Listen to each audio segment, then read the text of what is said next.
Y para hablar de legados, para hablar de Francisco, para hablar de gente que lo conocía, que ha acompañado mucho de todo lo que ha reformado en la iglesia, tenemos a alguien de iglesia. Tenemos al obispo castrense Santiago Olivera, amigo también de este programa. Bienvenido, Santiago, ¿cómo andás? Buenas tardes, bueno, y gracias.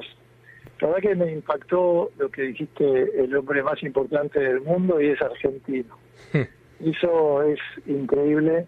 El Papa nos ayudó que a los argentinos vivamos con humildad esto de que era uno de los nuestros, un argentino que conduzca toda la iglesia.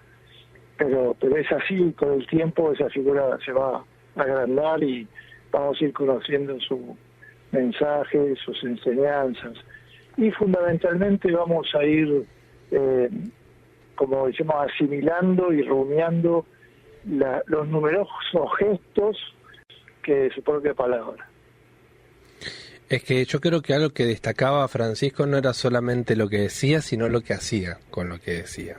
Sin lugar a dudas, esa es la clave. Y así nos despidió, o lo despedimos, porque el Viernes Santo, en ese gesto de ir a la cárcel, eso que él repetía, Viernes Santo todos los años, de ir a la cárcel y estar con los más, digamos, pobres, en el sentido de los que perdieron la libertad y por distintas razones, y esa pregunta que él mismo se hacía, ahí puedo estar yo, ¿por qué no yo? Y habla de su grandeza y de su humildad. Y después ese domingo pascual que recorrió las calles así de San Pedro con su automóvil, dando lo último, entregándose, no pensando que pueda contagiarse o que es un riesgo. Él se entregó hasta el fin, y estos son los ejemplos que quedarán grabados a fuego. Sí. Nuestra historia de la iglesia y nuestra historia del mundo, sin duda. No, de hecho, algo que hablaba con Alicia, y que bueno, Alicia siempre lo dijo, y creo que a vos te lo ha dicho muchas veces aquí también al aire, es que se murió en su ley. Se murió haciendo lo que él quiso, como él quiso, y sobre todo se murió activo, que es algo que de los 3 papas que yo conocí, porque yo conocí a Juan Pablo II, conocí a Benedicto y posteriormente a Francisco, es el único que tengo el recuerdo de haber finalizado de esa manera su papado. Que nosotros sabemos que el papado finaliza una vez que la persona fallece, o sea, estábamos acostumbrados a eso, más allá de lo que pasó con Benedicto y la renuncia, ¿no? Sí, sin duda, él tenía una inteligencia y su mente bien. Entonces, con un cuerpo que se iba deteriorando, sin embargo, tenía la fortaleza y la pasión por anunciar el Evangelio que no lo detenía. Juan Pablo II, pobre, terminó con su Parkinson y con su problema cierta de salud, pero también quiso hasta el fin seguir sirviendo, y sirvió desde la cruz. Pero sin lugar a dudas, el Papa Francisco nos toca porque era vital, porque siempre tenía esa pasión. Eso es lo que para mí lo define también, ese anuncio de vivir la alegría del Evangelio. Esto que nos da como exhortación apostólica, ¿no? La alegría del Evangelio. Y que quedará para siempre, y tenemos que dar gracias a Dios por la vida de este hombre de Dios, que quiera el Señor nos ayude a vivir cada vez mejor y más hermanos, porque él trabajó tanto por la cultura del encuentro, por la aceptación de todos, por el amor a todos sin límite. Un buen ejemplo y un buen legado, y unas buenas huellas nos deja para transitarlas nosotros. Vos estuviste en Roma justo antes de que todo esto estallara, porque fuiste al jubileo de las fuerzas de seguridad.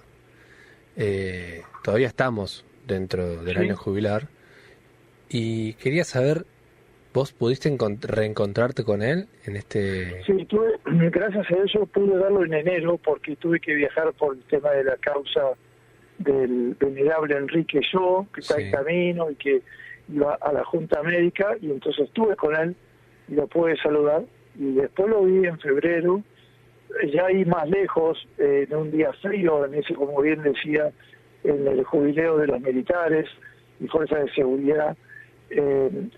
Fue cuando no pudo terminar de hablar y le pasó a su ayudante la homilía de ese día, pero un día muy frío, y él ahí presente, cuando dijo, le dejo a mi colaborador o al asistente un aplauso generalizado, surgió espontáneo de toda la plaza, que estaba llena, porque había 100 países representados de las Fuerzas Armadas y Federales o las Fuerzas de Seguridad, y ahí lo pude ver un poco de lejos. Lo vimos, tuvimos la gracia de compartir la Eucaristía con él.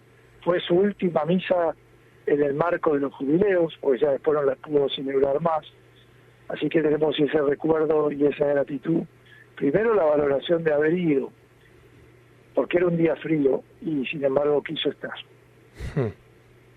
Bueno, pero como todo, ¿no? Digo, a la plaza nos estamos enterando que este domingo de Pascua fue una decisión de él, más allá de que consensuada con el médico, nos enteramos Sí, sí. que es Sí, él el que quiso hacerlo. Sí. Sí, no, era un apasionado y bueno, un ejemplo, ¿no? De sus años que lo mantenían joven, porque, bueno, la alegría del Evangelio, eso sin lugar a dudas. En una serie de dificultades tenía, respiratorias y de esfuerzo, sin embargo no dudó en hacer prioridad su entrega a su pueblo y a su gente. Vos lo conociste bastante, sobre todo en su trabajo ministerial de la iglesia. ¿Cómo lo recordás hoy? Y como un pastor, digamos, con coherencia, humilde, austero, pobre, cercano, padre, bueno, de gobierno para servir, ¿no? Él descubría que eso era un apasionado por el gobierno y por servir. Yo digo, si me decís así como una síntesis de un pastor con olor a oveja, como a él le gustaba decir de Brochero. Brochero le había pedido a Dios que le dé la gracia de morir predicando el Evangelio o sentado confesando. O sea, morir al pie del cañón, ¿no? Morir ahí de pie. Y estoy seguro que el Papa le habrá pedido eso también. Tenía miedo a sufrir mucho, pero estaba dispuesto cuando el Señor quiera que estar en su presencia. Y de hecho, la alegría que él va saliendo y su experiencia de la muerte queda una gran felicidad y el abrazo y el encuentro con el Padre.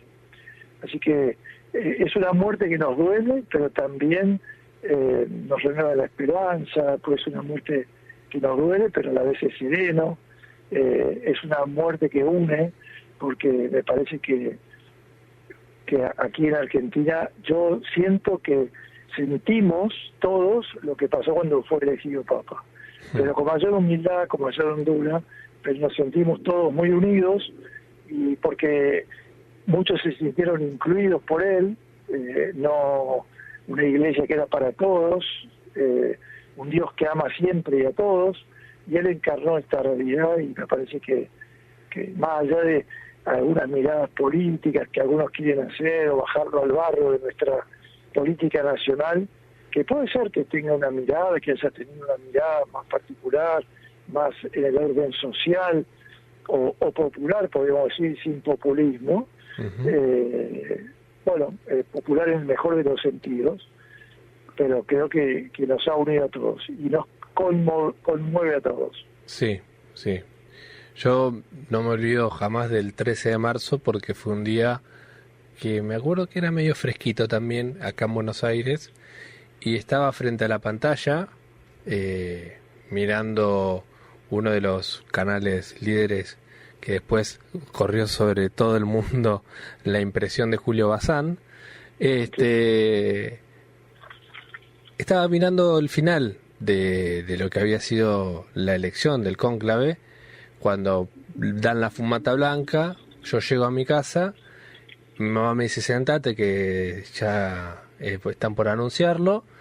Salen a anunciarlo Y antes, 2, 3 minutos antes de que lo anuncien, le agarré y le dije, ¿y si sale Bergoglio? No, me dice, va a salir, está entre el brasilero y el francés. Y digo, no sé, si por ahí sale, bueno, ahora sabemos que es Francisco, pero ¿y si sale Jorge? ¿Qué hacemos? No, ojalá que salgas, pero no sé, está muy difícil. Bueno, así era como un comentario, viste, de café. Ujú. Y cuando sale y dice en latín el nombre de Jorge, quedé esperando que dijera otra cosa y empiezo a unir las palabras porque yo latín entendía, pero tampoco soy sabelo todo del latín. Y cuando escucho Bergoglio, le digo, mami, salió Bergoglio. Mm. Ay, no te puedo Increíble. creer. Y la emoción, imagínate, mi mamá lloraba, yo tenía la piel de gallina, digamos, nos manifestó de otra manera la emoción, pero era estar frente al televisor sin poder creerlo, que era argentino y iba a ser papa. Sí, sí, increíble. Y bueno, ya ahí entrada, ¿te acuerdas que dio su muestra de lo que venía, no? Sí, Me dijeron del fin del mundo, soy el obispo de Roma y se inclina pidiendo que el pueblo lo bendiga. Ya de ese primer inicio fue un papa distinto. ni hablar de la vestimenta, ¿no? Que, Bueno, eso que, sin duda. que Eso habitualmente... la simpleza, sin duda.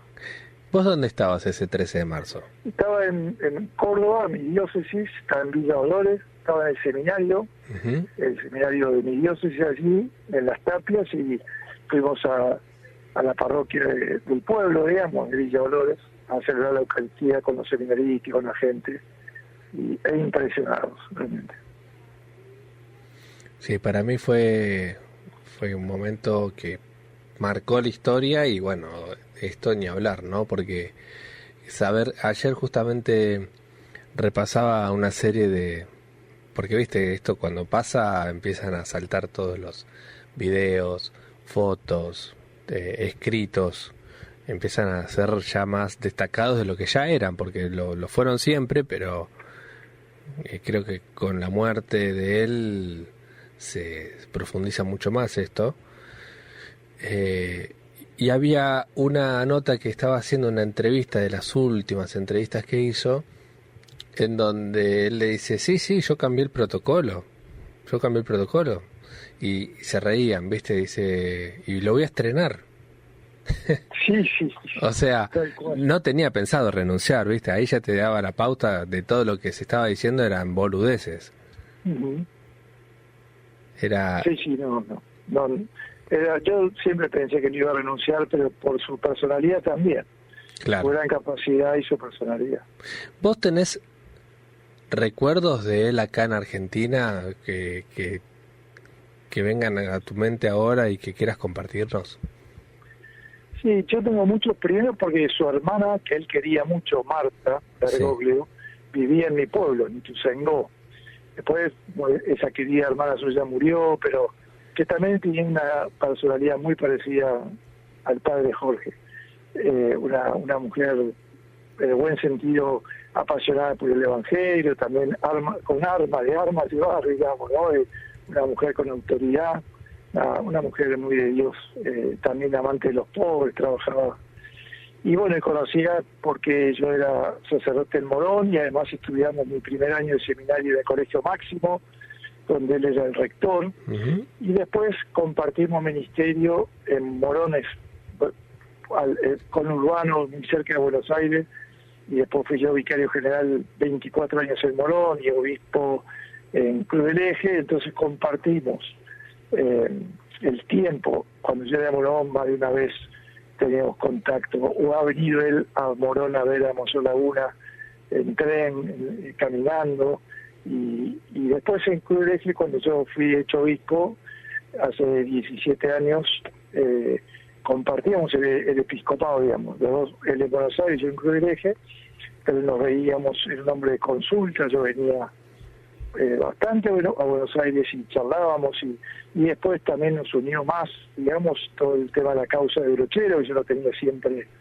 al tanto sobre cómo íbamos, él era un entusiasta para que siguió trabajando por la causa, y bueno, en el 2012 Benedicto firmó el decreto de la beatificación, pero le tocó a Francisco ese tiempo del 2014 la beatificación, para el 2013 y el 2016 la canonización providencial también, ¿no? Estos santos como Mamantula, como Francisco, como Sati, ¿sí? Como March, como estas causas argentinas que fueron más fecundas en su tiempo, no porque él se haya metido, porque fue muy respetuoso, y eso me lo dijo a mí particularmente, muy respetuoso de las causas argentinas, no para que no creamos, y de hecho lo puedo dar fe que no por su intervención las causas avanzaban, sino porque eran santos de verdad, bueno, Beato Pironio, etcétera, ¿no? Y otros beatos. Así que bueno, tengo esos recuerdos de un obispo, en el 2008 yo recién hecho obispo de Cruz del Eje, él fue a Brochero, cuando se hizo testigo de la esperanza, en Villa Cura Brochero, el encuentro nacional de sacerdotes sobre la figura de Beato, que no era Beato entonces, pero el cardenal Pironio, y él vino como expositor. Así que tenemos esa cercanía, podemos decir, no éramos amigos porque había diferencia de edad también, y bueno, eran otras historias, otros caminos, pero sí, nos respetamos. Él me nombró obispo castrense. Qué orgullo, ¿no? Sí, la verdad que sí. Además era un tiempo bien difícil, en una circunstancia bien difícil, pudimos charlar y con ese sentido de humor que lo caracterizaba, porque contaba yo algún medio que me llamó unos días después que el nuncio me avisó que me había nombrado obispo castrense, y me llamó al celular y me dijo: buen día, mi general.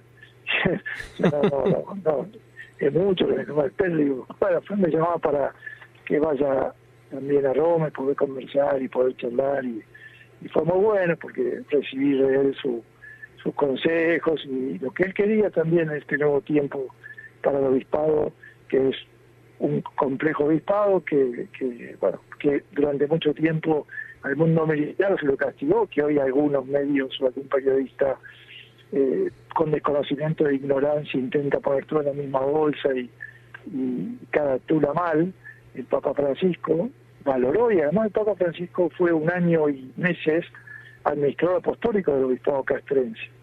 Cuando murió el obispo castrense Martina, y antes de Basiotto, tuvo 1 año y meses a cargo el arzobispo de Buenos Aires, como obispo, digamos, como administrador apostólico. Así que bueno, a partir de ahí conversamos mucho y me dio mucha luz, y siempre después seguía viéndolo, y bueno, era un buen referente y un buen consejero. Claro.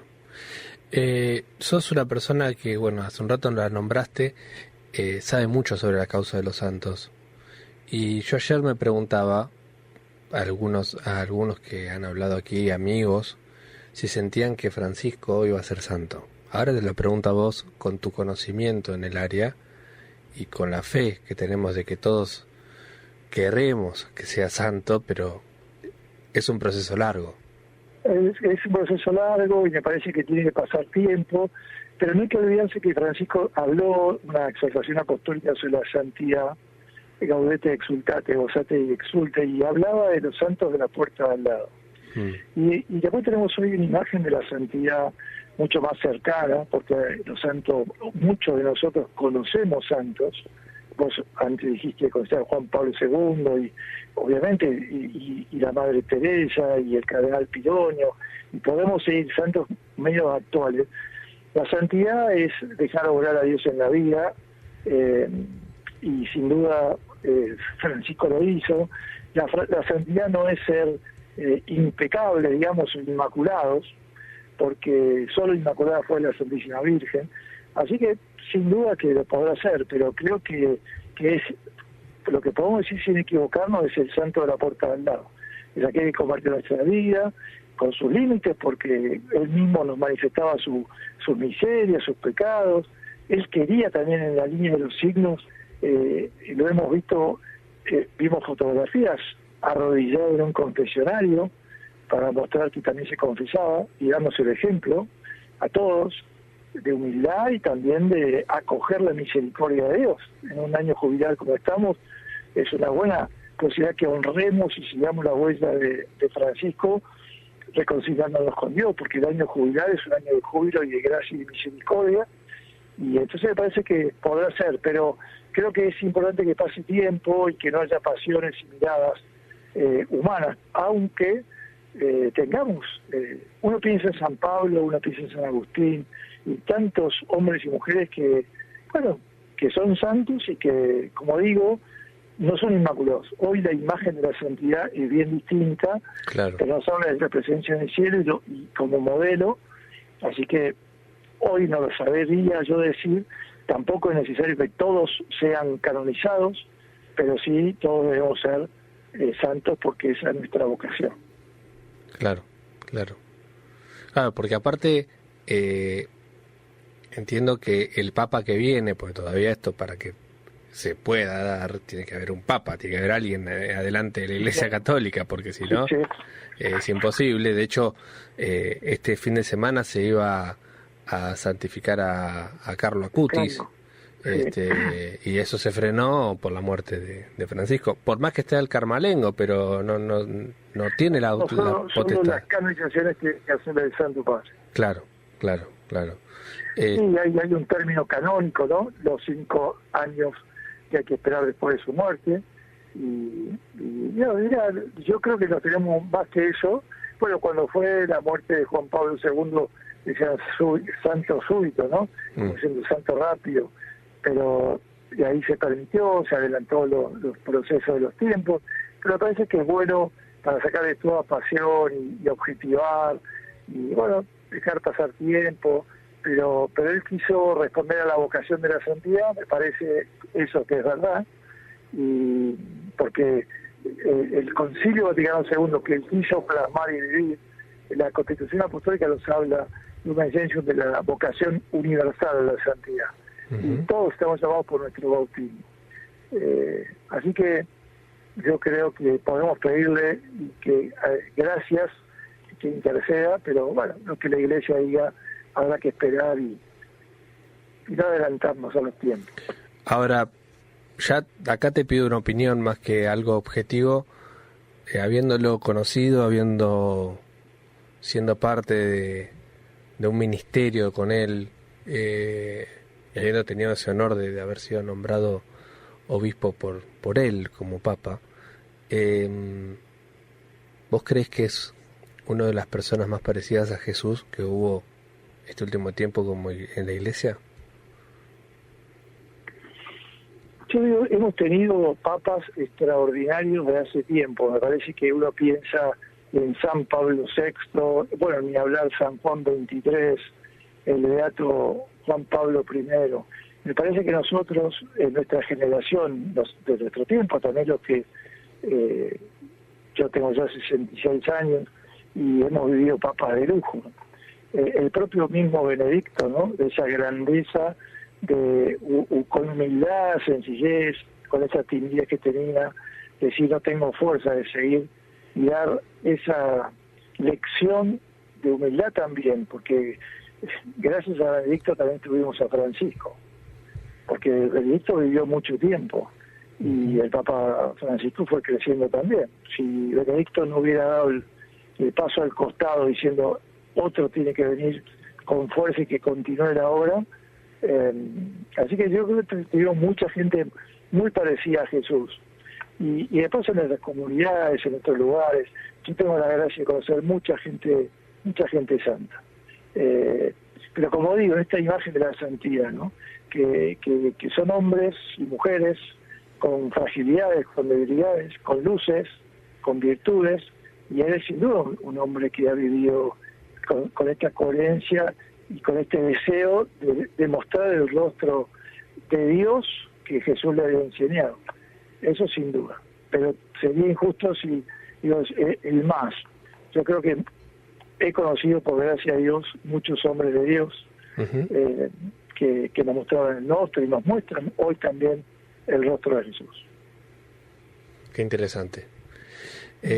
Santiago, ¿te puedo pedir una bendición para nosotros en este momento? Y un cariño grande a Alicia, por la Sí. tengo muy presente. La he visto además en muchos de los programas que tiene que ver, y bueno, un cariño grande, y sé que son momentos difíciles, pero para los más amigos, que me consta, su amistad con el Santo Padre, bueno, a todos la bendición. Yo les invito a que cerremos los ojos y le digamos a Jesús: dame tu bendición. Y que la bendición de Dios, que es Padre, Hijo y Espíritu Santo, descienda sobre cada uno y permanezca para siempre. Amén. Y gracias por llamar. No, gracias a vos por tu testimonio. Como te dije hoy, creo que es forma de darle resurrección a una persona que hizo tanto por la iglesia. Así es. Un abrazo grande y gracias. Abrazo grande. No. Pasaba por aquí el obispo castrense, Santiago Olivera. Lo escucharon clarito. Nos dio ya también hasta una pauta de en qué momento podríamos soñar, si es que la iglesia así lo permite, con un obispo de Roma santo y otro argentino más dentro de esa nómina, ¿no? Nosotros desde aquí siempre militamos a Bergoglio, con el sentimiento bergoliano, porque es algo que, bueno, Alicia desde su sensibilidad y desde su amistad siempre pregonó, y bueno, y acá seguimos. Quería, antes de ir a la pausa, leer básicamente 3 párrafos de una nota que escribió Alicia, que ayer hice el comentario, pero quería que ustedes también pudieran ser parte e invitarlos a leerla. Nosotros, hace 28 años que juntos somos nosotros. Nuestras carcajadas, el sentido del humor, dieron vuelta al mundo. Nos reímos en Buenos Aires, en Roma, en los destinos de los vuelos papales. Siempre sin pudor. Nadie pudo esconder jamás su risa. Una de mis misiones a su lado era contarle todo con lujo de detalles, desde que nos conocimos. Rezar, divertirnos y compartir todos los secretos. Fuimos una familia completa, uno para el otro. No se murió mi amigo, se fue un padre, un hermano, a veces un hijo. Desde el día que lo conocí me dio vuelta a la vida. Caminando a su lado descubrí un mundo diferente, el de las periferias. La pobreza, las cárceles, los centros de salud mental, los hospitales. Pasamos juntos 14 nochebuenas, otras tantas Semanas Santas. Un día en el lavatorio de pez del hospital de niños, que en brazos de su madre lo miraban con curiosidad, estábamos apenados. Era muy triste ver esas criaturas desahuciadas por leucemia. Salimos caminando detrás de él, a mí se me caían las lágrimas solas, me rodeaban por las mejillas. Al subir al auto, le dijo a Hernán, mi esposo, y a mí: estas son las cosas que no entiendo de Dios. Lo demás fue silencio.